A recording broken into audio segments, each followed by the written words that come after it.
Halo semuanya, oke kita lanjut lagi ya untuk tata nama. Kalau yang sebelumnya kita udah bahas yaitu tentang nama senyawa kovalen dan senyawa biner. Sekarang kita akan bahas yaitu tentang tata nama senyawa ion. Oke, dan saya sudah yakin teman-teman semuanya udah belajar ikatan kimia, berarti udah tahu dong kalau senyawa ion itu berarti tersusun dari unsur apa? Oke, pintar. Jadi senyawa ion itu terdiri dari unsur logam dan unsur non-logam. Oke, makanya kan kalau logam itu adalah unsur yang mudah melepaskan elektron. Oke, yang mudah melepaskan elektron sehingga dia membentuk muatannya positif, yaitu kation. Oke, jadinya ion negatif. Sedangkan kalau non-logam, dia itu mudah menangkap elektron. Oke, mudah menangkap elektron sehingga dia membentuk yaitu anion atau ion bermuatan negatif. Oke, jadi teman-teman ingat kalau misalnya ada rumus kimia, perhatikan dia itu apakah senyawa ion atau senyawa kovalen. Karena kalau misalnya ada di soal, itu nggak diketahui, oh senyawa ini senyawa ion loh, senyawa ini senyawa kovalen loh, enggak. Jadi cuma diketahui soal, ini soalnya sebutin namanya apa, kayak gitu. Jadi teman-teman harus jeli, perhatikan dulu unsur penyusunnya. Kalau dia tersusun dari unsur logam sama non-logam, berarti tata namanya sesuai dengan senyawa ion. Tetapi kalau penyusunnya itu adalah sesama unsur non-logam, berarti tata namanya sesuai dengan tata nama kovalen yang udah kita bahas sebelumnya, berarti indeksnya atau jumlah unsur penyusunnya itu disebutin terlebih dahulu sebelum unsurnya. Dan dikasih akhiran ida, ya kan? Oke, nih. Kalau senyawa ion, berarti ingat ya, tadi berarti dia ada senyawa, ada ionnya, kation yang positif dan anion.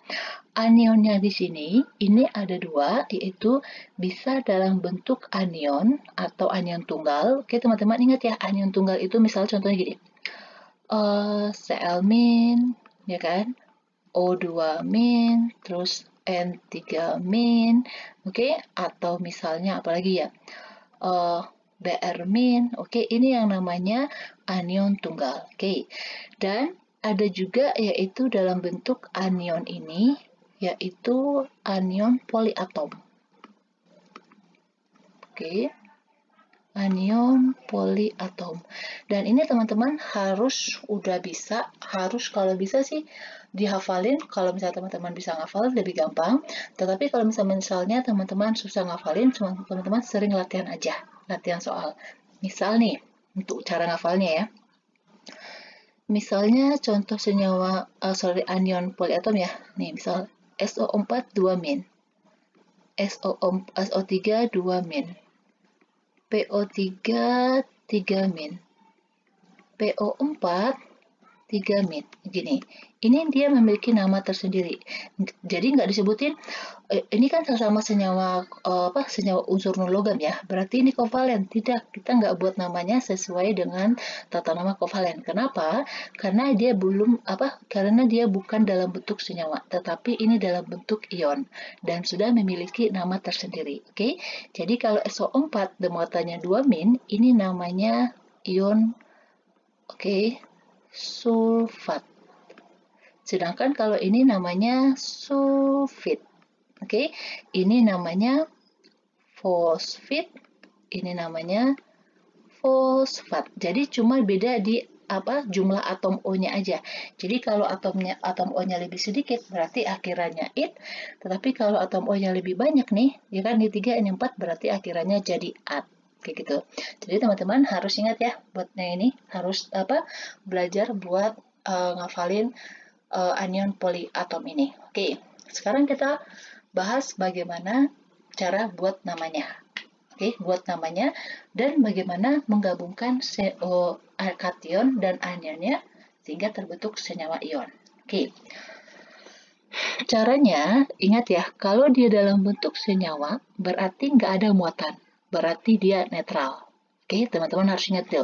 Tetapi kalau misalnya dia dalam bentuk ion seperti ini, berarti ada muatannya, ya kan? Ini berarti muatannya 2-. Tetapi kalau dia udah membentuk senyawa, berarti dia nggak ada lagi muatannya. Oke, berarti dia 0. Oke, tata namanya dulu ya. bagaimana membuat namanya. Oke, kalau untuk nama senyawa, nama senyawa ion, penulisannya ini pada umumnya kationnya yang disebutin dulu, yang di depan ya. Jadi kation yang depan berarti dia yang logam, baru ditambah nama anionnya, dan satu lagi, ingat dia tidak dikasih, maksudnya ditampak nama indeksnya. Jadi kalau bedanya ya, kalau kovalen tadi kan dia dikasih akhiran, maksudnya nama indeksnya disebutin, yaitu sesuai dengan Romawi. Tetapi kalau misalnya dia dalam bentuk senyawa ion, nggak ada yang namanya indeksnya disebutin. Nih teman-teman lihat. Jadi kalau kation tambah anion, ini ditambah akhiran ida. Kalau ini untuk anion tunggal. Ingat ya, ini untuk anion tunggal. Jadi dikasih akhiran ida, unsur yang keduanya, berarti anionnya. Sedangkan kalau dia untuk yang anion poliatom, jadi kan langsung aja, berarti dia belakangnya kalau ini anionnya berarti sulfat, jadi nggak dikasih akhiran ida, jadi nggak sulfati ida, bukan. Jadi langsung namanya ini, karena dia udah memiliki nama tersendiri. Tetapi kalau misalnya dia dalam bentuk anion tunggal, atau dia dalam bentuk tunggal ionnya, berarti dikasih akhiran ida. Kita kasih contoh deh. Nih, berarti misal ya, kita ambil contohnya adalah unsur natrium dari golongan 1 kan berarti dia Na plus ya kan? Sedangkan golongan 7 misalnya contohnya Cl-. Berarti ini positifnya akan menjadi indeks lawannya. Ini menjadi indeks lawannya. Ingat, bukan positif sama negatifnya, tetapi angka muatannya itu yang menjadi indeksnya. Ini menjadi Na, ini satunya ke bawah, ya kan? Cl ini satu ke bawah. Ingat, dalam kimia indeks 1, jadi jika indeksnya 1, koefisien 1 itu nggak ditulis. Jadi ini namanya NaCl. Rumus kimia NaCl. Namanya bagaimana? Berarti kita ngikuti aturan ini. Ini berarti kan dia anionnya adalah anion tunggal. Berarti sebutin nama unsurnya, berarti akhiri ida. Berarti kan Na itu namanya adalah natrium. Ini kan klorin, berarti dikasih akhiran ida, berarti natrium klorida. Gitu. Sekarang kita kasih contoh yang ada indeksnya. Nah, contohnya misalnya apa ya? Ini deh. Al kan golongan 3 ya. Al itu golongan 3 berarti 13. Dan oksigen itu dia golongan 6, berarti dia membutuhkan 2 elektron. Perhatiin ya, angka 3-nya itu menjadi indeks lawannya, angka 2-nya menjadi indeks lawannya. Berarti ini senyawa yang terbentuk, senyawa ionnya ya, adalah Al2, sedangkan 3-nya menjadi indeksnya O. Perhatikan, ini adalah senyawa ion. Ini terdapat dari unsur logam, ini unsur non-logam, berarti senyawa ion. Ingat, kalau tata nama senyawa ion, angka 2, 3, indeksnya ini, itu tidak disebutin. Jadi, indeks itu disebutin cuma untuk senyawa kovalen. Berarti namanya sebutin aja, ini berarti dia aluminium. Aluminium. Sedangkan ini kan oksigen, berarti dia anion tunggal ya. Berarti kasih akhiran ida. Berarti namanya aluminium oksida. Gampang? Good job. Terus apalagi ya? Nih. Contohnya lagi. Kita misalnya kita ambil yaitu dalam bentuk yang ini ya, yang anion polyion. Poliatom. Misalnya Al tadi, Al3+, dengan misal salah satu dari sini ya, yaitu SO4 2-. Perhatikan, Al ini satu kesatuan. Ini adalah kation. SO4 ini adalah anion. Ingat, ini satu kesatuan. Dan satu lagi note yang teman-teman harus catat, indeks yang ini ya, angka yang ini, indeks namanya, ini tidak boleh diganti. Nggak boleh dikali, nggak boleh dibagi. Yang boleh kita otak-atik itu, kalau dalam reaksi kimia, adalah koefisiennya. Koefisien itu adalah angka yang di depan unsur. Oke? Jadi indeks yang ini nggak boleh diganti, karena kalau diganti itu sama aja dengan merubah senyawanya. Oke? Jadi angka 3 ini pindah ke sini, menjadi indeksnya SO4, sedangkan 2 menjadi indeksnya Al. Oke, berarti ini senyawa yang terbentuk adalah Al, 2-nya pindah ke bawah, berarti Al2. Oke, ini yang saya sering temukan teman-teman semuanya atau siswa-siswa yang belajar ya buat senyawa. Ingat ya, ini satu kesatuan SO4-nya. Jadi di sini SO4-nya ada 1. Jadi kalau angka 3-nya ditarik ke bawah, berarti sekarang SO4-nya ada 3. Kayak gitu. Cara tulisnya gimana? Oke, perhatiin ya. Kalau teman-teman nulis kayak gini ya, misal SO4 3. Nah, atau misal nih, dia kan sebanyak 3 ya. Teman-teman kalikan, ini menjadi 12. Kayak gitu ya, karena kan 3 ke bawah dikali 4, 12. Ini salah besar. Oke, jadi nggak boleh seperti ini. Atau, teman-teman tulis nih, SO4 baru tulis 3-nya di sini. Ini salah lagi. Oke, nggak ada aturan seperti itu. Atau, tulis 3-nya di depan, SO4-nya di bawah. Kayak gini. Nggak ada.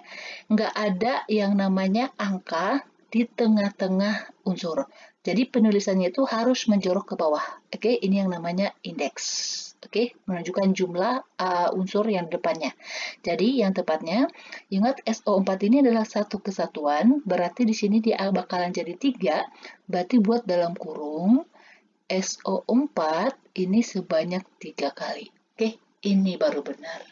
Oke, namanya apa? Cek, ini kan dia logam, ini adalah ion. Oke, kation. Berarti, kation, anion. Berarti sebutin namanya. Ingat ya, kalau dia anionnya dalam bentuk poliatom, tidak dikasih akhiran tidak. Jadi langsung namanya dia, karena itu adalah udah namanya. Kayak gitu. Jadi ini sebutin aja, berarti ini namanya adalah aluminium. Oke, ini berarti namanya tadi apa? SO4? Nah, sulfat. Selesai. Iya kan? Jadi saya tekanin sama teman-teman semuanya, tata nama ini harus bisa apa? Jadi teman-teman udah harus bisa di kelas 10 ini. Kayak gitu. Kenapa? Karena nanti teman-teman belajar di kelas 11, di kelas 12 itu banyak yang namanya unsur-unsur baru atau tata namanya. Jadi sudah disebutin nih, bukan dalam bentuk rumus kimia lagi. Jadi gurunya sebutin nama, teman-teman harus bisa buat rumus kimianya sendiri kayak gitu. Oke? Dan jangan lupa ini harus selalu ingat buat nama unsur nih. Buat unsur apa? Buat nama senyawanya. Oke? Kita coba lagi. Misal contoh ya, SN4+ sama SO4 2-. Oke. Oh iya, satu lagi teman-teman harus ingat, rumus senyawa itu adalah rumus yang paling sederhana. Jadi kalau masih bisa disederhanakan, disederhanakan. Oke, contohnya gini. Ini kan berarti 4 ini bakalan indeksnya SO4, sedangkan 2 ini berarti indeksnya SN. Ya kan? Berarti kalau kita tulis nih, SN2, SO4-nya sebanyak 4 kali. Ya kan? Ini belum sederhana. Ini masih bisa disederhanakan, yaitu sama-sama dibagi 2. Nah, ini dibagi 2, dibagi 2. Jadinya apa? Yaitu SN, ini SO4-nya ada 2. Oke? Jadi, senyawa ion itu adalah rumus yang paling sederhana atau dibuatnya dalam bentuk sederhana. Oke? Jadi, ini namanya apa? Oke, bentar. Ini namanya adalah ini. Oke, saya buat aja dulu deh. Teman-teman pasti nanti tahu. Oke, ini namanya adalah timah. SN itu timah ya. Di sini tadi biloxnya ada 4 ya. 4. Tadi ini SO4 itu sulfat ya. Nah, ini dia. Sulfat. Oke. Nih, teman-teman pasti bertanya-tanya nih. Kenapa ada 4? Ini kan ion. Kenapa nggak seperti ini? Kayak gitu. Oke. Ini untuk selanjutnya ya. Jadi, ini kan ada bilox ini namanya bilox, oke, atau ionnya, gitu. Jadi, jika unsur itu memiliki ion, maksudnya bisa membentuk ion lebih dari satu atau bisa memiliki bilox lebih dari satu, maka harus menggunakan angka Romawi. Oke, jadi biloxnya atau ion dari unsur itu dibuat setelah namanya, yaitu dalam bentuk Romawi. Oke, jadi namanya timah 4 sulfat. Oke ya. Nih, contoh satu lagi nih. Kalau untuk unsur yang memiliki indeksnya lebih dari satu ya. Cu 2+ sama S 2-. Oke, ini kalau kita bentuk senyawanya kan berarti duanya ke bawah sini, duanya ke bawah sini, ya kan? Berarti ini Cu2S2. Oke, ingat seperti yang saya bilang tadi, senyawa ion itu adalah senyawa yang paling sederhana. Ini masih bisa disederhanakan sama-sama dibagi dua. Nah, ini. Kalau ini kan nggak bisa ya, ini 2, 3, kalau dibagi nanti nggak jadi bilangan bulat. Jadi harus bilangan bulat. Jadi nggak ada rumus kimia misalnya. Misalnya, Al terus SO4, kalau ini ya kita bagi sama-sama 2 ya, 1,5. Nggak ada. Jadi itu harus bilangan bulat. Oke, jadi nggak ada kayak gini. Makanya ini adalah yang paling sederhananya. Oke ya.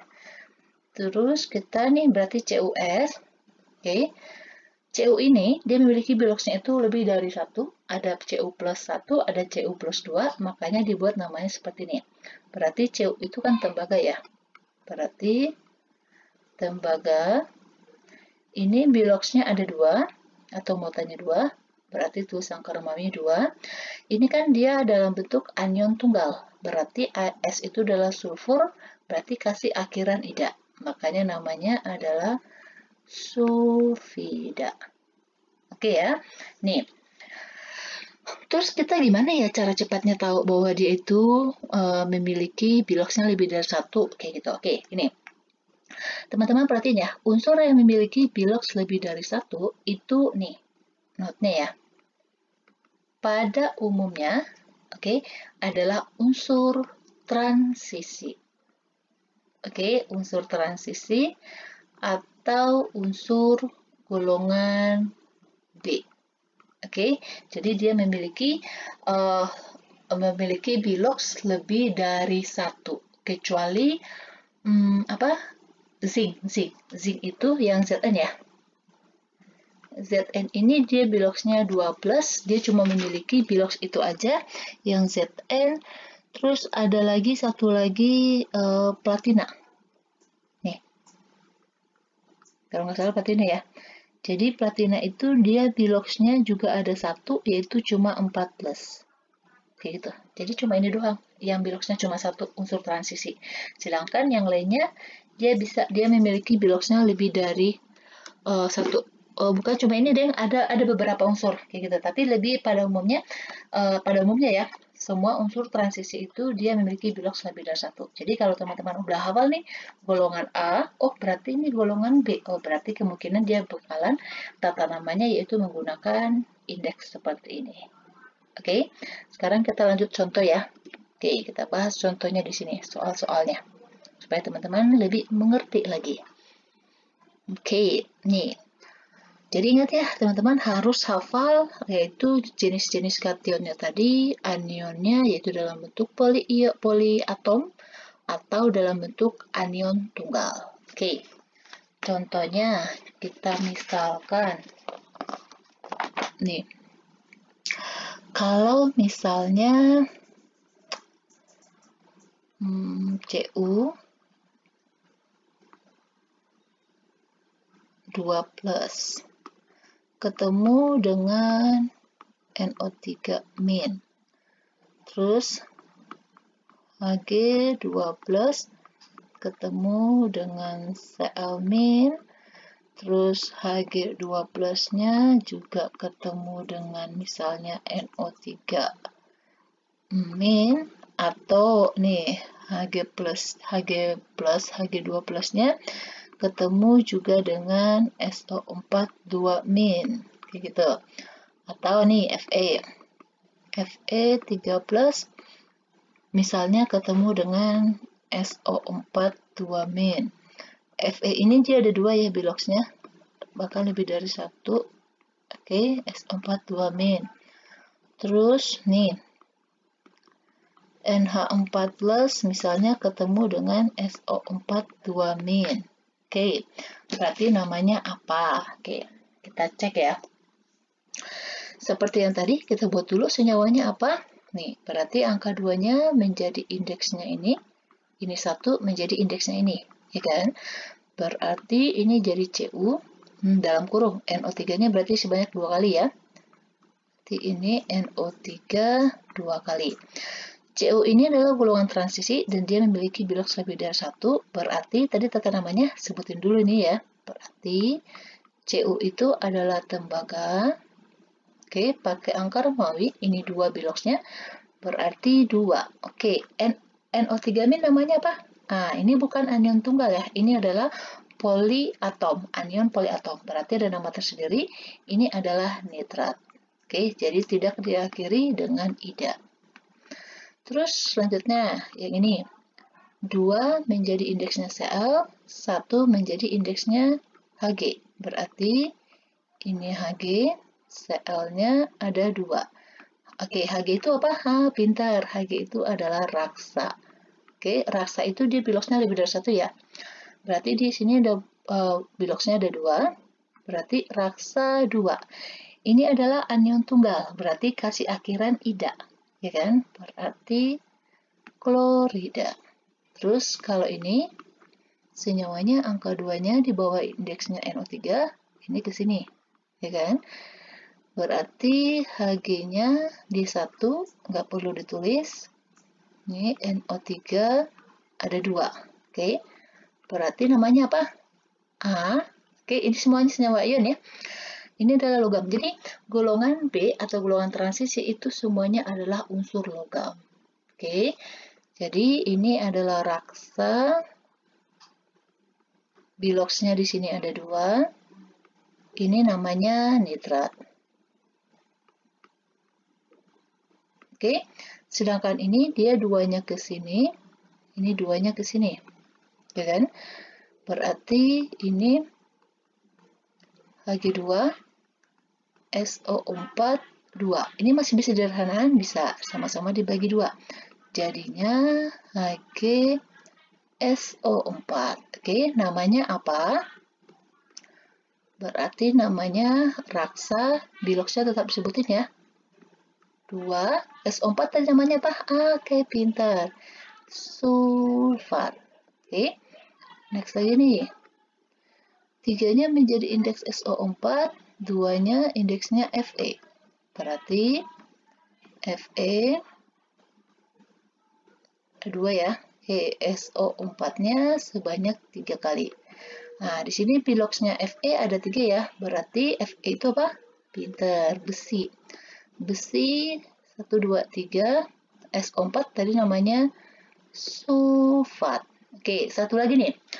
Ini kan ada 2 ya, Fe-nya. Ada +3, ada +2.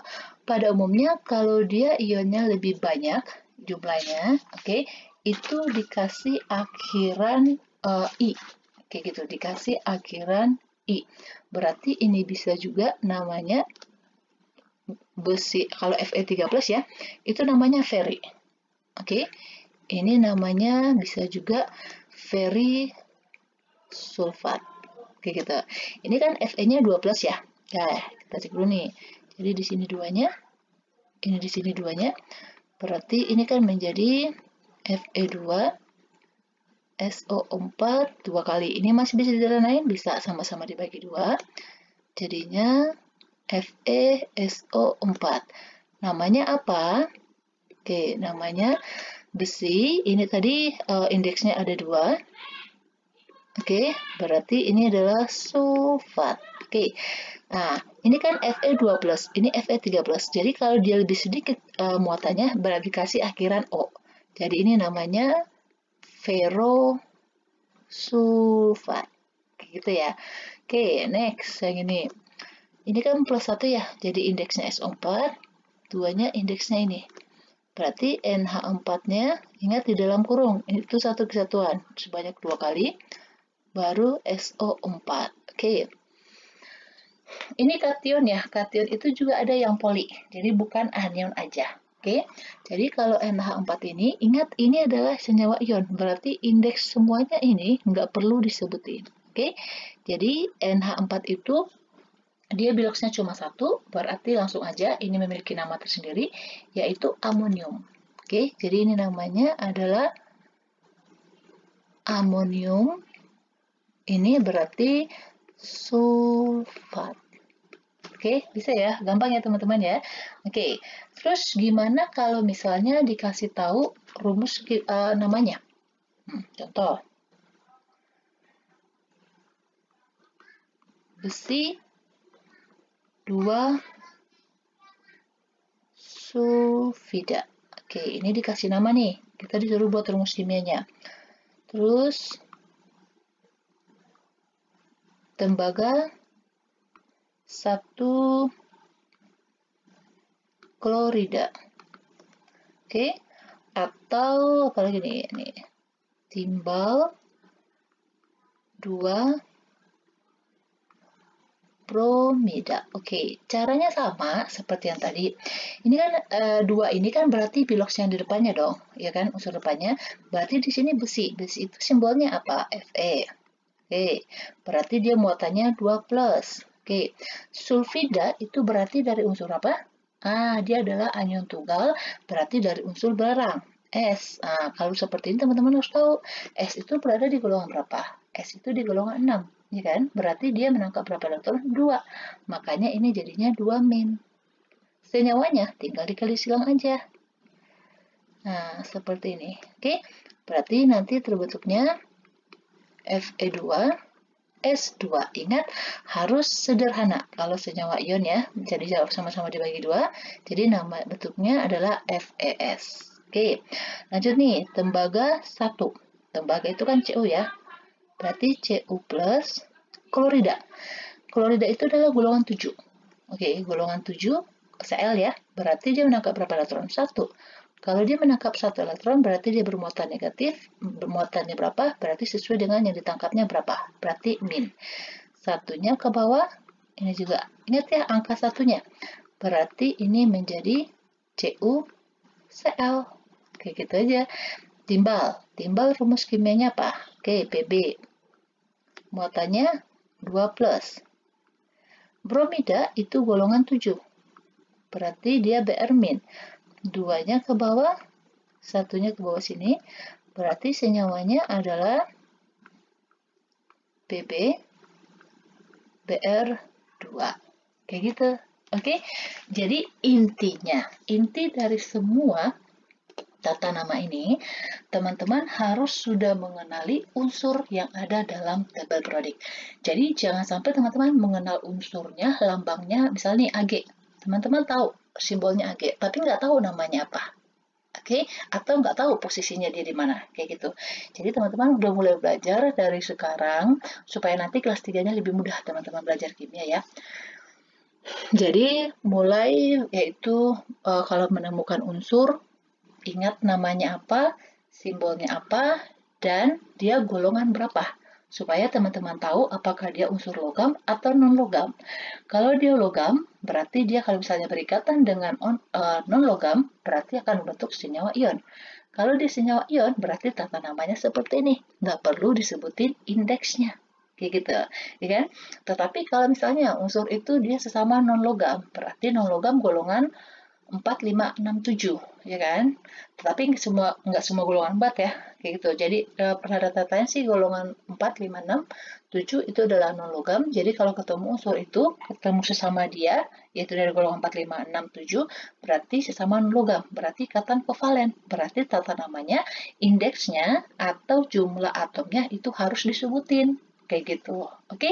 Jadi intinya tata namanya seperti tadi, tata namanya sebenarnya gampang. Dan jangan lupa ya, kalau senyawa ion ini, dia itu anionnya ada 2 jenis. Ada anion tunggal, ada anion poliatom. Jadi kalau yang poliatom, teman-teman harus hafalin, karena itu udah namanya, udah nama tersendiri, dan nggak perlu dikasih akhiran ida. Yang diberikan akhiran ida itu adalah kalau dia Anionnya adalah anion tunggal. Misal kayak Cl- berarti dari klorin menjadi klorida. Dari bromin menjadi bromida. Dari oksigen menjadi oksida. Dari sulfur menjadi sulfida. Oke. Jadi misal dari nitrogen bisa menjadi nitrida. Kayak gitu. Oke, jadi teman-teman harus banyak latihan, harus banyak mengenal rumus unsur-unsur kimia. Harus kalau bisa sih, kalau menurut saran saya ya, teman-teman harus hafal golongan 1 dan sampai golongan 8A. Kayak gitu. Oke, demikian dulu. Semoga hal ini bisa membantu teman-teman dalam belajar dan demikian dulu. Terima kasih.